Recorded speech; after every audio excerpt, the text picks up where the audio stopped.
আমার ছেলেটারে আলমারি বানাইবো কই রাতে 9:30 বাজে আমার থেকে ডাকি নিছে।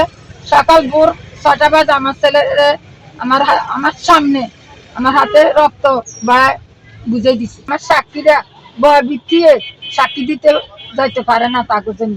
আমি লিখির সময় আমি কোনো বিচার পাই নাই। এখন বিএনপি ক্ষমতা থাকতে যেন আমি সুস্থভাবে আমার সন্তানের হত্যার বিচারটা পাই। 9 নং ওয়ার্ড আব্দুল হাসেম বাপারি বাড়ি, আমার নিজ স্বামীর বাড়ি। আর আমি দীর্ঘ 24 বছর বানাছিলাম এই সার্কিটের ভিতরে। তবে সমরুদ্দিন তপদার বাড়ি, মিলন, সজীব, টুকা, কামাল, বিপ্লব, মানিক, রুবাইল আহমদ, মনিরুজ্জামান বাবুল, আক্তার মিয়া, রুবেল, সুমন, খালিদ, এরা আমার ছেলেকে হত্যা করে। 15 সালের জুন মাসের 5 তারিখে 5 তারিখে মৃত্যুবরণ হয়। 3 তারিখে ঘর থেকে ডাকি নিয়েছি।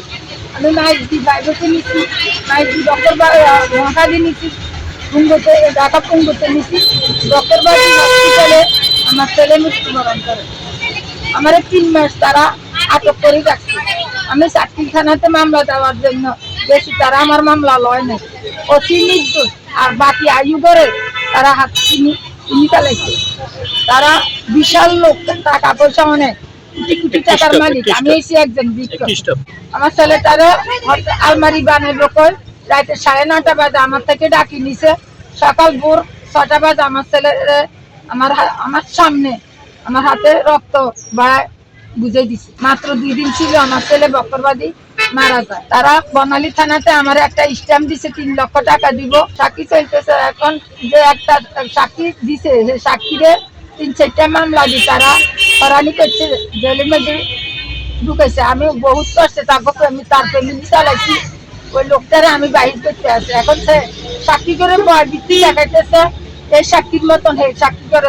11টা বছর আমি জীবনের সাথে পাঞ্চা খালাই। তারা প্রতি মাসে 500 উকিল দাঁড়া করায়। তারা নির্দোষ হইলে তারা এগুলো কেন? আমি আমার ছেলের হত্যার বিচার চাই। আমার মামলাটা এখন বিচারের দিকে। আমার সাক্ষীরা ভয় ভিত্তিতে সাক্ষী দিতে যাইতে পারে না তাকে জন্য। এখন আমারে আপনাদের জনগণের কাছে, প্রশাসনের কাছে আমি দয়া করে আমার সন্তানের বিচারটা চাই, যেন আপনাদের দ্বারা আমার সন্তানের বিচারটা আমি লই আসতে পারি। আমি লিখির সময় আমি কোনো বিচার পাই নাই। এখন বিএনপি ক্ষমতা থাকতে যেন আমি সুস্থভাবে আমার সন্তানের হত্যার বিচারটা পাই। অভিযুক্ত আসামিদের দাবি তাদের বিরুদ্ধে মিথ্যা মামলা করা হয়েছে এবং আদালত তদন্ত শেষে কোনো অভিযোগ প্রমাণ না পেয়ে মামলাটি খারিজ করে দিয়েছেন। আসামি পক্ষ আরও অভিযোগ করেন, বাদী সুরমা বেগম নিজেই মাদক কারবারের সঙ্গে জড়িত এবং তার স্বামী বর্তমানে একটি মাদক মামলায় কারাভোগ করছেন। তবে এই বিষয়ে ভিন্ন মত দিয়েছেন বাদী পক্ষের আইনজীবী অ্যাডভোকেট আমির হোসেন। তিনি জানান,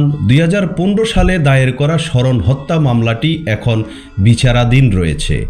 মামলাটি আদালতের যথাযথ প্রক্রিয়ায় পরিচালিত হচ্ছে এবং আসামি পক্ষের আনা অভিযোগগুলো সম্পূর্ণ ভিত্তিহীন, মিথ্যা। উকিল সাহেব ভালো আছেন? ভাইজান, আমি ঢাকা থেকে সাংবাদিক নজরুল ইসলাম এরশাদ বলছিলাম। আপনার 1 মিনিট একটু সময় নেব আমি। আচ্ছা, ওই যে চাটখিলের মনে হয় একজন বাদী শাহিন সুরমা নামে, ওনার ওনার মামলা নাম্বার ওই যে 520/2015। আসলে এই মামলাটা কি আসলে কি খারিজ হয়েছে কিনা কি, আর এই মামলাটা একটু জানতে চাচ্ছিলাম। হ্যাঁ,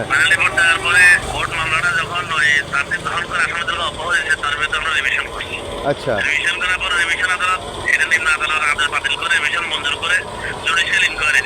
হ্যাঁ,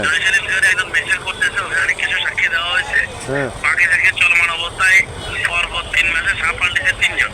হ্যাঁ, এরপরে এখন চিফের কাছে আছে, চিফ আবার বিচারিক হাতে কোর্টকে দায়িত্ব দিচ্ছে।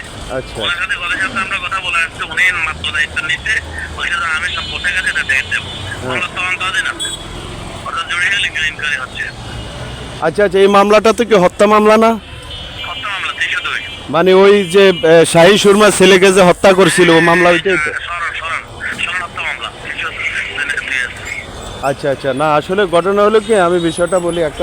উনি আসছিল নিউজ করার জন্য, তা আমার বাড়িও নোয়াখালী। এখন একটা নিউজ করতে গেলে তো যেহেতু আদালতের বিষয়, এটাকে খুব তদন্ত ছাড়া তো করা যায় না। এখন আমরা যখন উনার বলার পরে আসামিদেরকে জিজ্ঞাসা করছি, উনারা যে মামলাটা খারিজ হয়ে গেছে এই মূলে একটা কাগজ দিছে। তো এখন উনি বলতেছে মামলাটা খারিজ হয় নাই, তো এই বিষয়টা তো এখন ভাবলাম যে না উনার থেকে ওনারা মামলা খারিজ হয় নাই, অর্থাৎ ফাইনাল রিপোর্টটা গ্রহণ করার পরে হ্যাঁ। আসামিদেরকে অব্যাহতি দিয়েছে আমলি আদালত। আচ্ছা আচ্ছা তার বিরুদ্ধে রিভিশন করার পরে এই মহিলার ওই যে আরেকজন লয়ার ছিল, তো মহিলার তদবির যারা ভালো নাই, এরা বিভিন্নভাবে কোর্টে ঘুরে, তো ওরা আমার কাছে আসার পরে আমি এটা তদবির করে শুনানি করে অলরেডি এটা মঞ্জুর করে এখন মামলা তদন্তাধীন আছে। ইতিমধ্যে জুডিশিয়াল ইনকোয়ারি করে রিপোর্ট দেওয়ার জন্য এই আপনার এডিশনাল 1 নির্দেশ দিতে পাবলিশন সাহেব। এখন অলরেডি 3জন সাক্ষী হয়েছে, বাকি সাক্ষী চলমান অবস্থায় এই সাহায্যের পরিবর্তন নতুন করে কোর্টের সিস্টেম পাল্টার কারণে এখন তদন্ত চলমান আছে। বাকি 1-1.5 মাসের ভিতরে সাক্ষী নিয়ে আসবে।